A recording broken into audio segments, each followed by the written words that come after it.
آپ روایات میں دیکھتے ہیں کہیں نہ کہیں کہ مثلا اس میں لکھا ہے کہ وہ جب اس نے بت بنا لیا، بچڑا بنا لیا ان زیوروں سے کہ جو اس سونے سے کہ جو بنی اسرائیل نے فرعون کی قوم سے لیا تھا، تو اس کے بعد اصل مشکل یہ تھی کہ بنی اسرائیل اس کے سامنے سر کیوں جھکائیں گے؟ کوئی وجہ نہیں تھی کہ وہ بنے ہوئے ایک بت کے سامنے سر جھکاتے.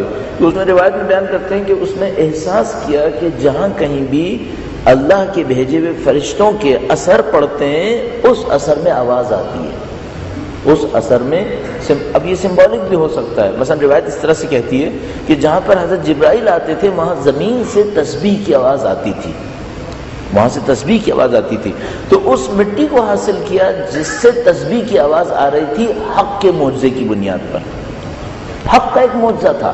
حق کا معجزہ کیا تھا کہ وہ زمین جو تسبیح کرتی تھی خاموشی سے اس کی تسبیح ظاہر ہو جاتی تھی. اللہ کے نبی نے بھی یہ معجزہ کیا ہے کہ انگریزوں کو اپنے ہاتھ میں لے کر کہا کہ وہ اظہار کرے اس تسبیح کی کہ جو وہ ہمیشہ کرتی ہے. اب تصور فرمائیے کہ قرآن کریم فرماتا ہے کائنات میں کوئی چیز ایسی نہیں جو اللہ کی تسبیح نہ کرتی ہو لیکن تم سمجھتے نہیں ہو. ان من شیء الا یسبح بحمدہ ولکن لا تفقهون تسبیحهم. تم ان کی تسبیح سمجھتے نہیں ہو. اگر ان من شیء کی عربی کو میں اور آپ سمجھ سکتے ہو تو جانتے ہیں کہ خدا کہتا ہے کوئی چیز ایسی نہیں ہے جو تسبیح نہ کرتی ہو. اس کا مطلب میں کیا کہوں؟ یہ بھی تسبیح کر رہا ہے. عملاً کہنا پڑے گا ہاں یہ بھی تسبیح کر رہا ہے. مشکل کیا ہے؟ مشکل یہ کہ میں دیکھ نہیں سکتا، مجھے سمجھ میں نہیں آتا. تو اللہ کے نبی نے جب انگریزوں کو ہاتھ پہ اٹھایا کہا تسبیح کرے، تو علماء کہتے ہیں نہیں کہا تھا کہ تسبیح کرے، کہا تھا اپنی تسبیح ظاہر کرے. تسبیح تو پہلے بھی کر رہی تھی، تسبیح تو سب کر رہی ہے کائنات. اللہ کے نبی نے بس اتنا کیا کہ اس کی تسبیح کو جو مخفی تھی اس کو ظاہر کر دیا. سامری نے احساس کیا کہ اللہ کی حجت کا یہ معجزہ ہے کہ وہ بعض انگریزوں کی تسبیح کو ظاہر کر دیتے ہیں. اس نے ان انگریزوں کو اٹھایا اور اس بت کے اندر ڈال دیا جو اس نے سونے سے بنائے تھے. جب اس بت میں سے تسبیح کی آواز آئی تو لوگوں سے کہا یہ تمہارا خدا ہے. اچھا اب طاقت کس کی تھی؟ طاقت حق کی تھی. استعمال کفر نے کیا ہے. اور دیکھنے والا کیا سمجھے گا کہ کفر کی طاقت ہے. یہ ہمیشہ کی غلطی ہے جو ہم لوگوں کے ساتھ تک ہو رہی ہے. ہم ان سب کی طاقتوں کو دیکھ کے سمجھتے ہیں صہیونیت میں طاقت ہے، امریکہ میں طاقت ہے، فلاں میں طاقت ہے. ان میں سے کسی میں طاقت نہیں ہے. انہوں نے سب حق کی طاقتوں کو مس یوز کیا ہوا ہے. اصل طاقت آپ کے پاس ہونی چاہیے. آپ اہل حق ہیں.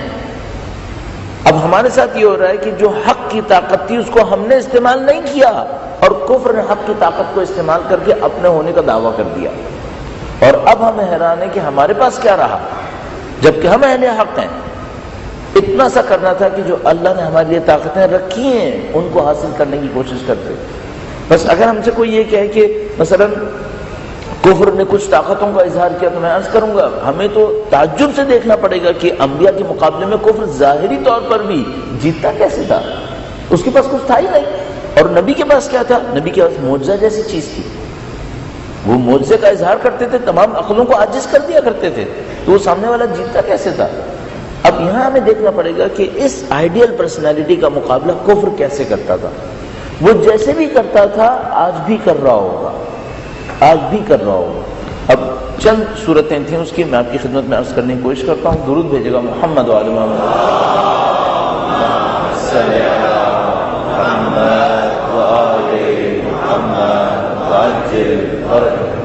پہلے مرحلے میں بہت آسان کام یہ تھا کہ شخصیت کا انکار کر دیا جائے. شخصیت کا انکار کر دیا جائے. اچھا شخصیت کے انکار کے بھی کئی طریقے ہیں. ایک دفعہ شخصیت کا انکار کیا جائے معجزے کا انکار کر کے. تب یہ کام جو تھا یہ جادو تھا. اللہ کے نبی قرآن کریم لے کر آئے. قرآن کریم کی تلاوت کی لوگ اس قرآن کریم کے اثر میں مسلمان ہونا شروع ہو گئے. جیسے ہی انہوں نے یہ تاثیر دیکھی کہا قرآن جادو ہے، قرآن جادو ہے، لوگوں کی عقلوں کے اوپر اثر ہو رہا ہے.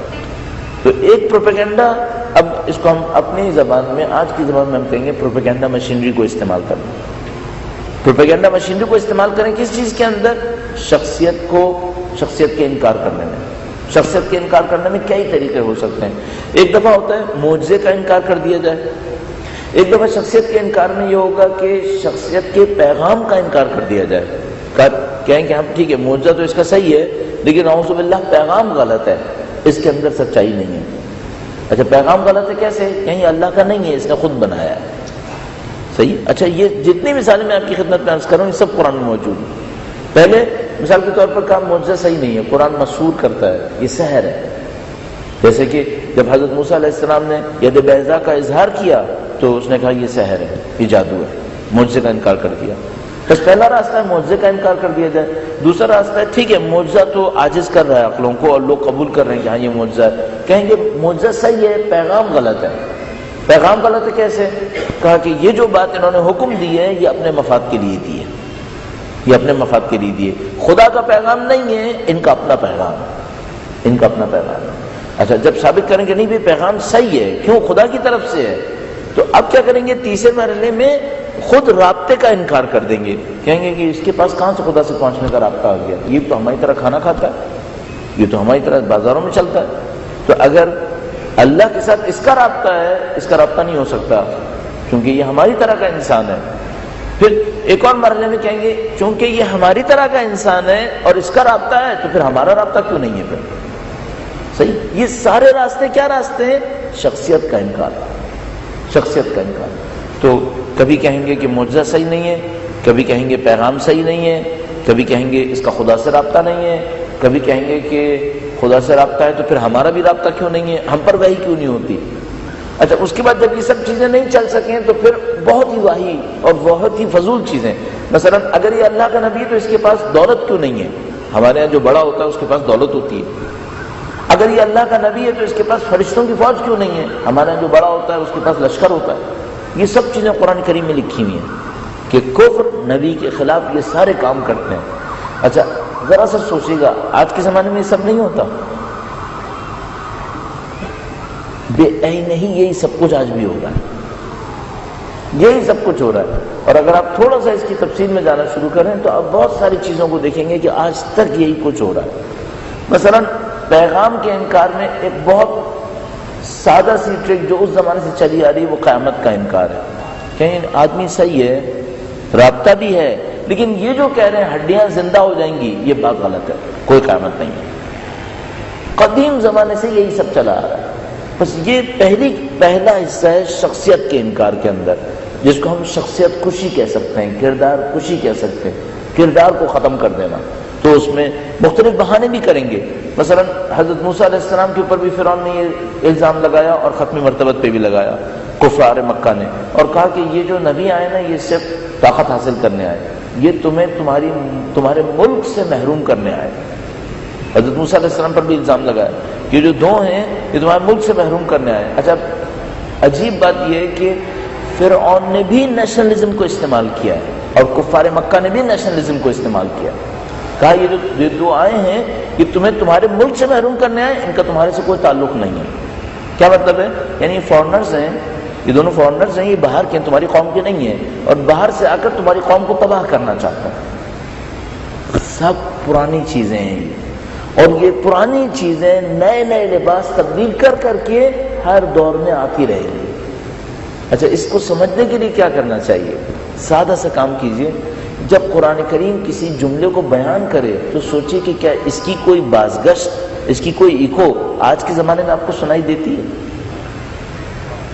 آپ بہت آسانی سے سمجھ جائیں گے کہ آج کفر کا تسلسل کن لوگوں کے پیچھے چھپا ہوا ہے، آج جو سازش ہو رہی ہوگی وہ کن لوگوں کے پیچھے چھپی ہوئی ہوگی.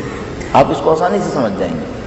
قرآن کریم پہ غور کرنا شروع کر دیجیے، قرآن کریم کے مفاہیم کو دیکھنا شروع کر دیجیے تو آپ اس تسلسل کو دیکھ پائیں گے. بس پہلا حصہ ہے کردار کشی کا. اچھا اگر یہ نہیں چل سکا تو پھر کیا ہوگا؟ پھر ایک اور معاملہ ہے، اس کے اندر داخل ہوتے ہیں. اور میں نے کہا یہودیت اس کے ماہر ہے اور انہوں نے اس کام کو کئی دفعہ انبیاء کرام علیہ السلام کے ساتھ انجام دیا. بالاخص میں نے عرض کیا کہ حضرت عزیر اور حضرت عیسیٰ علیہ السلام کے زمانے میں ان دو کی کردار کشی میں جب کامیاب نہیں ہوئے تو اگلا اسٹیپ یہ تھا جو میں آپ کی خدمت میں عرض کرتا ہوں. درود بھیجے گا محمد وعلی محمد.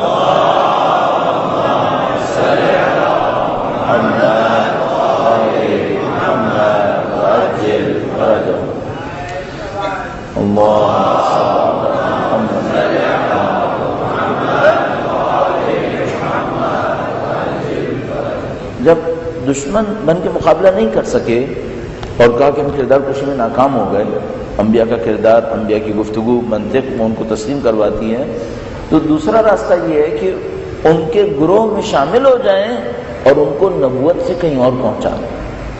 بہت آسان راستہ۔ یعنی اگر آپ کے ذہن میں ہو کہ عرض ہوا تھا کہ جب اللہ اپنے نبی کو بھیجتا ہے تو تمام تر تقاضے جو بشریت کے ہیں، جو بشریت کی فہم کے اندر مؤثر ہیں، انسان کو بھوک لگتی ہے، نبی کو بھی بھوک لگے گی۔ انسان کے اندر جذبات ہوتے ہیں، نبی کے اندر بھی جذبات ہوں گے۔ انسان کی ایک دفعہ زندگی ختم ہوتی ہے کسی چوٹ کے نتیجے میں، کسی زخم کے نتیجے میں، یا طبیعی موت اس انسان کے اندر ہوتا ہے، نبی کے اندر بھی ایسے ہی ہوگا۔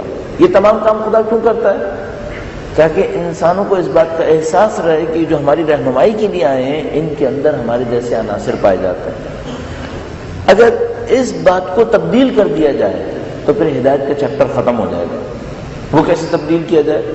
نبی کو نبوت کے درجے سے نکال کر خداؤں کے درجے میں پہنچا دیا جائے۔ اور یہ کفر کا تجربہ شدہ پرانا طریقہ کار، حضرت موسیٰ علیہ السلام تک گویا یہ تجربہ نہیں کر سکے تھے، نہیں ہو پایا تھا۔ یعنی کم سے کم میں نے کبھی نہیں دیکھا کہ اس دور میں کسی نے حضرت ابراہیم علیہ السلام کو اللہ کا بیٹا کہا، میں نے نہیں دیکھا۔ حضرت موسیٰ علیہ السلام کو اللہ کا بیٹا کہا، یہ بھی نہیں دیکھا۔ یہاں وہ جگہ جہاں یہودیت بننا شروع ہو گئی ہے۔ حضرت موسیٰ علیہ السلام کے بعد یہودیت کے اندر تقسیم ہوئی ہے۔ حضرت موسیٰ علیہ السلام کے ماننے والوں میں دو گروہ بنے، ایک قوم یہود کہلائی ہے اور ایک وہ قوم تھی جو پیغمبروں کی معتقد تھی، جو ان کے مقابلے میں تھے اس کو قوم یہود تعبیر کر دیا گیا۔ اب جو قوم یہود بنی ہے اس کے مقابلے میں حضرت عزیر تشریف فرمائے، یہاں سے قوم یہود نے اپنی سازش کو شروع کیا ہے، اور وہ یہ کہ کردار کشی میں ناکامی کے بعد یہ کہا کہ جو نبی تھے یہ اللہ کے بیٹے تھے۔ اچھا، بظاہر تو بہت بڑی خدمت ہو گئی، وہ یہ کہ ہم 10 فضیلتیں ثابت کرنا چاہ رہے تھے، انہوں نے 100 ثابت کر دی، لیکن اس سے فائدہ کیا ہوا ان کو فائدہ یہ ہوا کہ جو ہدایت بشری کے لیے ایک چینل تھا وہ اب ہدایت بشری کے لیے نہیں ہے، وہ معاملہ کچھ اور ہو گیا۔ اب وہاں سے ہدایت نہیں آ سکتی، کیوں؟ اللہ کے بیٹے بن گئے۔ اب جب کہ اللہ کے بیٹے بن گئے، ان کے اور ہمارے اسٹیٹس میں اتنا فرق ہے کہ اب ہم ان سے کچھ نہیں سیکھ پائیں گے۔ یہ حضرت عزیر علیہ السلام کے ساتھ کیا، اور سب سے اچھا جب وہاں پہ یہ تجربہ قدرے کامیاب ہوا تو سب سے بڑا یہ تجربہ حضرت عیسیٰ علیہ السلام کے ساتھ کیا، کہ سب سے زیادہ مضبوطی کے ساتھ جس کے فرزند خدا ہونے کا دعویٰ کیا، باقی رہے اس کے اوپر، پورا دین بنا دیا، وہ حضرت عیسیٰ علیہ السلام کی ذات۔ کہا یہ اللہ کے نبی، اللہ کے نبی نہیں ہے، یہ اللہ کے بیٹے ہیں۔ اب آپ سمجھ رہے ہیں کہ جب وہ اللہ کے بیٹا بناتے ہیں تو ان کو فائدہ کیا ہوتا ہے؟ ان کو فائدہ یہ ہوتا ہے کہ وہ ہدایت اور رہنمائی لینے کے معاملے سے باہر ہو جاتے ہیں۔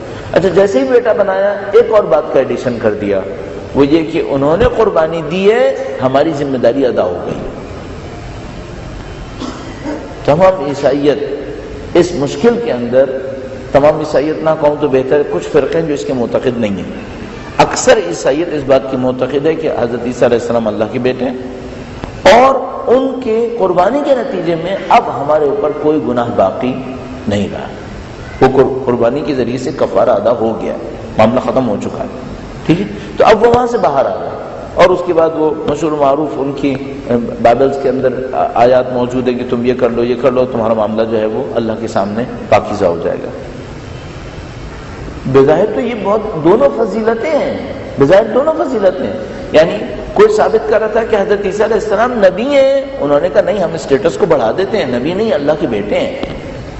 اچھا، کوئی یہ ثابت کر رہا تھا انہوں نے اللہ کی راہ میں قربانی دی ہے اور ان کی قربانی کو خدا نے قبول کیا ہے، کہا نہیں، ہم بڑھا دیتے ہیں، انہوں نے قربانی ایسی دی ہے کہ نہ صرف ان کی طرف سے قبول ہو گیا ہے بلکہ پوری انسانیت کی طرف سے قبول ہو گیا۔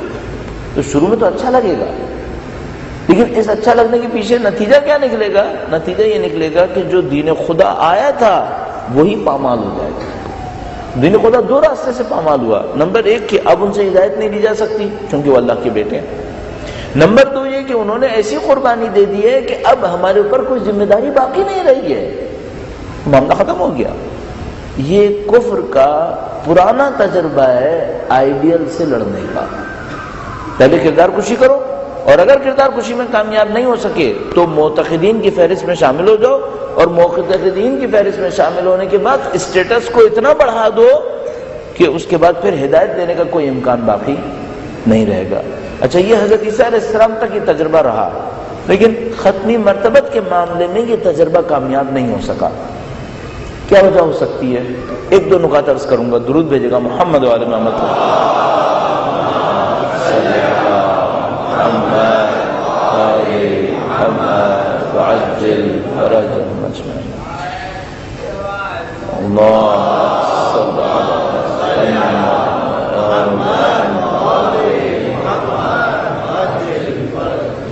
ایک انتہائی حساس نقطہ ہے اور اس کی طرف توجہ دلانے کی یہ کہہ سکتے ہیں مقدمہ بن سکتا ہے، اور وہ اس طریقے سے کہ آپ قرآن کریم میں اللہ کے رسول کی فضیلتوں کو دیکھنے کی کوشش کریں تو آپ دیکھیں گے کہ کہیں پر خدا تعالیٰ نے فضیلت کو بیان کیا ہے، انتہائی اعلیٰ پائی کی فضیلت کو، کہیں پہ لہجہ انتہائی سخت ہو گیا ہے، کہیں پہ لہجہ انتہائی سخت ہے۔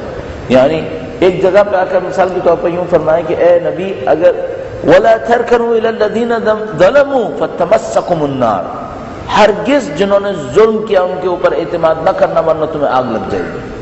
صحیح، البتہ صیغہ جمع کا استعمال ہوا ہے، نبی کو خطاب نہیں ہوا ہے، لیکن لہجہ سخت ہو گیا مومنین کے معاملے میں۔ بعض اوقات خود اللہ کے نبی کے معاملے میں، اے نبی ان کو دور نہ کرنا، اور اگر ایسا ہوا تو پھر معاملہ ختم ہو جائے گا۔ اور یا مثال کے طور پر بلغ ما انزل الیک، ان کو ابلاغ کرو، اور اگر نہیں ابلاغ کیا تو پھر سمجھ لو جیسے معاملہ ختم ہو گیا۔ یہ سخت لہجے کیوں ہیں؟ یہ سخت لہجے کیوں ہیں؟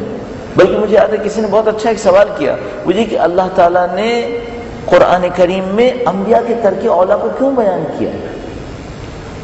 انبیاء کے ترک اولیٰ کو کیوں بیان کیا ہے؟ بھئی اس پوچھنے والے نے اس طرح سے بنایا، بعض اوقات سوال کا لہجہ بڑا دلچسپ بن جاتا ہے۔ اس نے کہا کہ ایک نبی نے کئی سو سال یا دسیوں سال کی زندگی میں ایک ترک اولیٰ کیا ہے اور وہ قرآن میں آ گیا۔ اللہ نے ایسا کیوں کیا؟ نہ لکھتا تو کیا تھا، نہ لکھتا تو کیا تھا؟ تو مجھے سمجھ میں آیا کہ دو وجوہات بن سکتی ہیں۔ ایک تو خدا نے یہ کہا کہ دیکھو، جو اس نے اپنی زندگی میں آخری کام ایسا کیا اور جو پسند نہیں آیا وہ ہم نے لکھ دیا، اب کوئی تہمت لگائے تو تم قبول نہیں کرنا، اس سے زیادہ کی تہمت کو قبول نہیں کرنا۔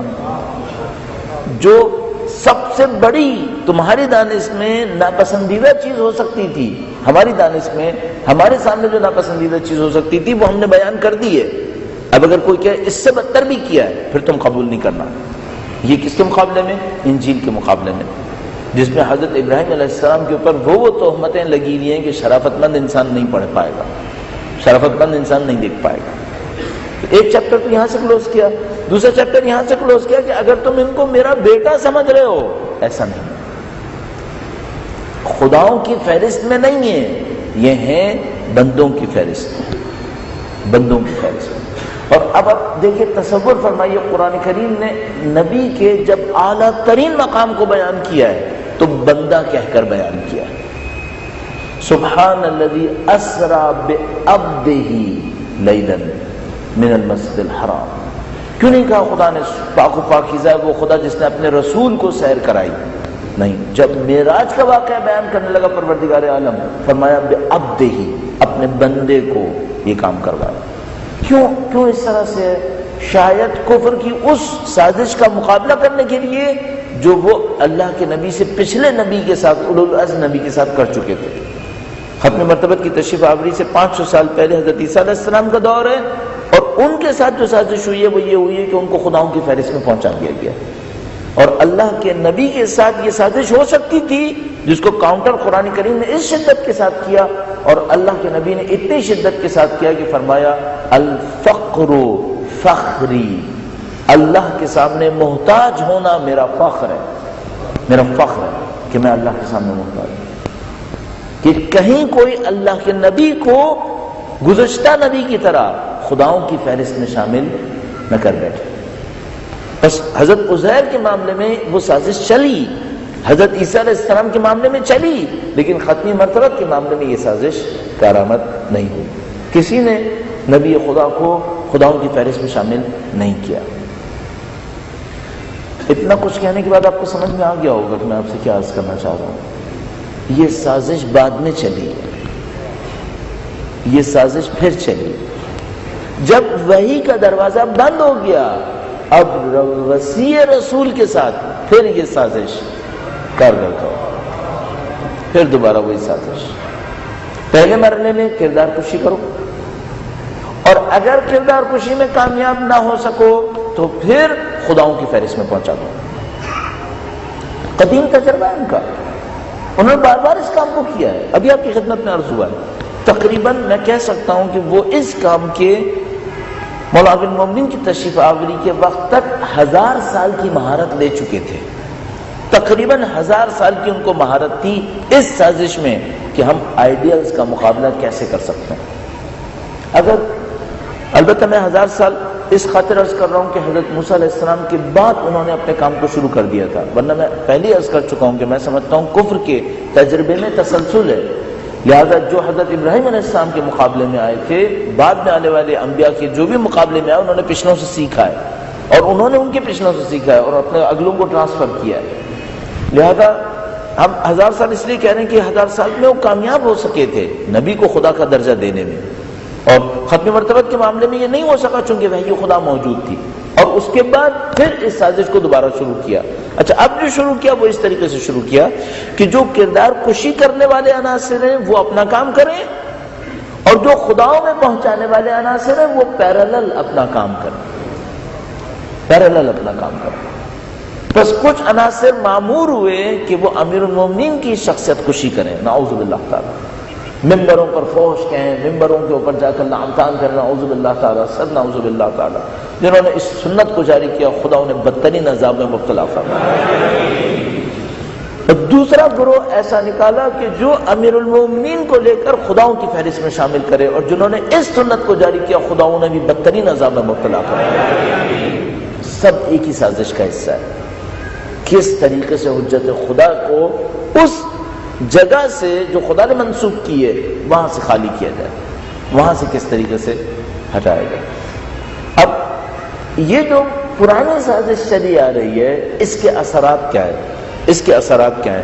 اب کل والی گفتگو سے فائدہ اٹھاتے ہوئے ہم اس کے اثرات کو سمجھنے کی کوشش کر سکتے ہیں کہ اس کے اثرات کیا پڑ سکتے ہیں ہمارے اوپر، اور آپ کے ذہن میں پھر یاد دلاؤں کہ ہم اسلام کے تربیتی نظام کو دیکھنا چاہتے ہیں، اور اسلام کے تربیتی نظام میں اسلام کا ایک طریقہ کار آئیڈیلز ترسیم کرنا ہے، آئیڈیلز کو بیان کرنا ہے، اور آئیڈیل کو خدا معجزے دے کر بھیجتا ہے تاکہ وہ معجزے کے ذریعے سے اپنے رابطے کو ثابت کریں اور پھر اپنا پیغام دیتے ہیں۔ اب یہ جو سازش ہوتی ہے اس کے نتیجے میں کیا ہو جاتا ہے عرض کرنے کی کوشش کرتے ہیں۔ درود بھیجے گا محمد و آل محمد،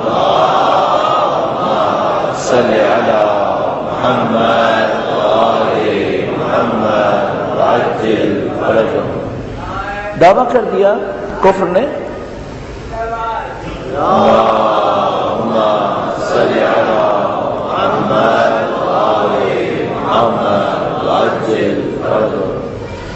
خدا کو شفا نصیب فرمائے انشاءاللہ۔ درود بھیجے گا محمد و آل محمد،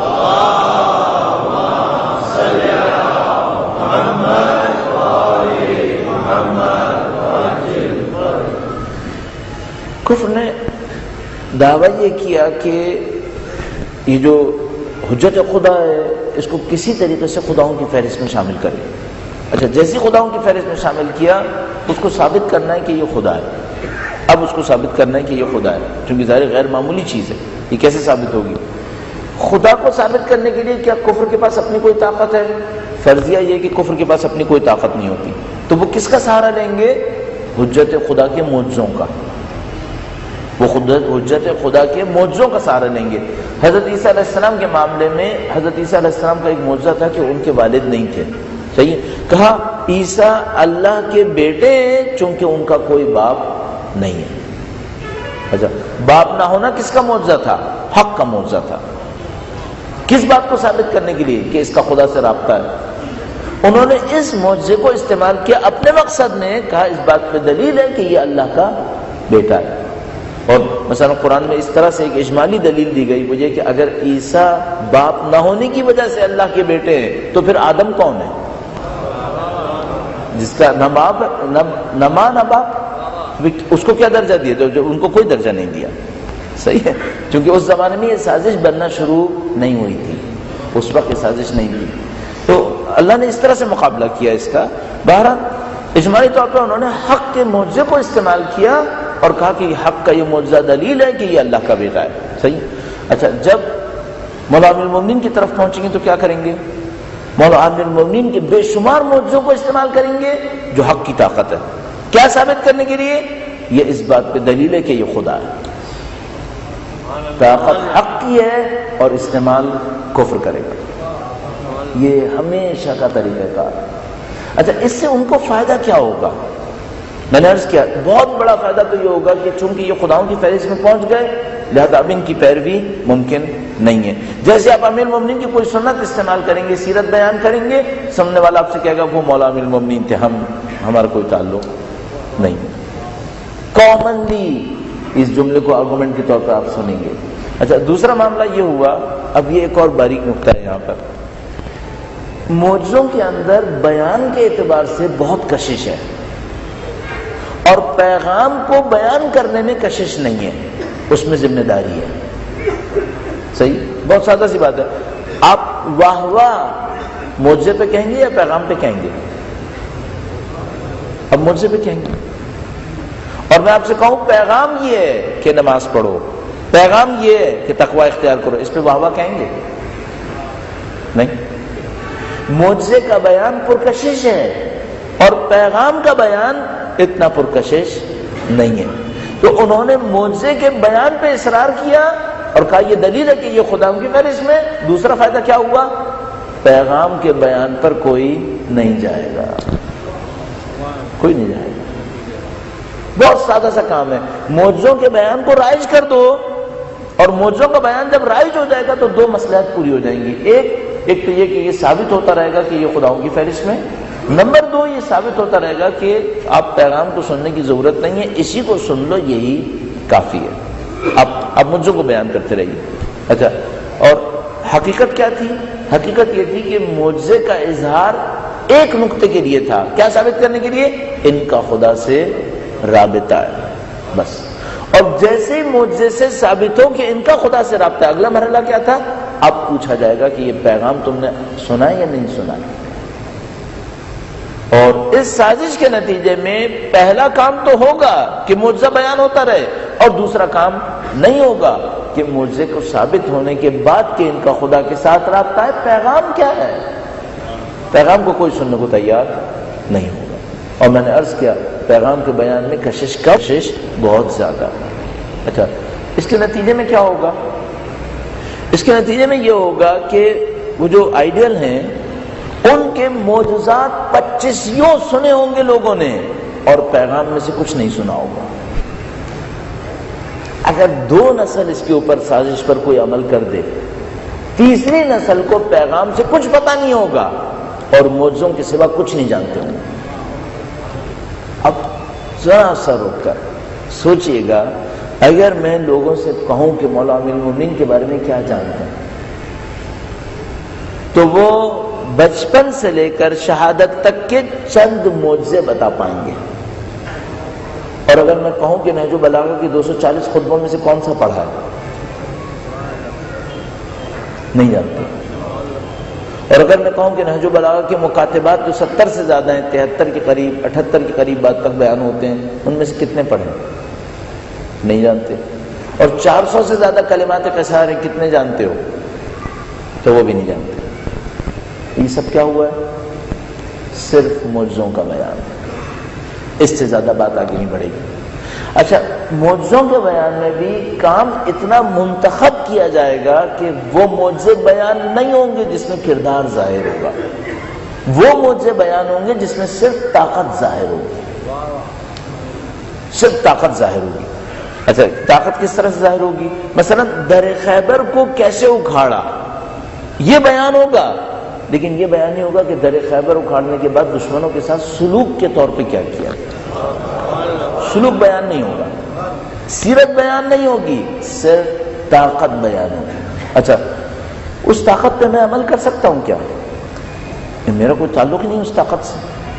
اور وہ طاقت کیوں دکھائی گئی تھی؟ صرف ایک ہدف سے، یہ ثابت کرنے کے لیے کہ ان کا خدا سے رابطہ ہے.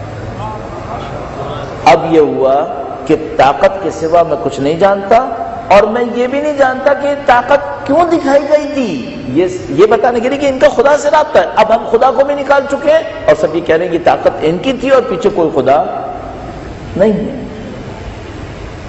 یہ وہ کام ہے جو مسلسل ہسٹری میں ہوا ہے، بے عینی حضرت عیسیٰ علیہ السلام کے ساتھ ہوا ہے، بے عینی حضرت عیسیٰ علیہ السلام کے ساتھ ہوا ہے۔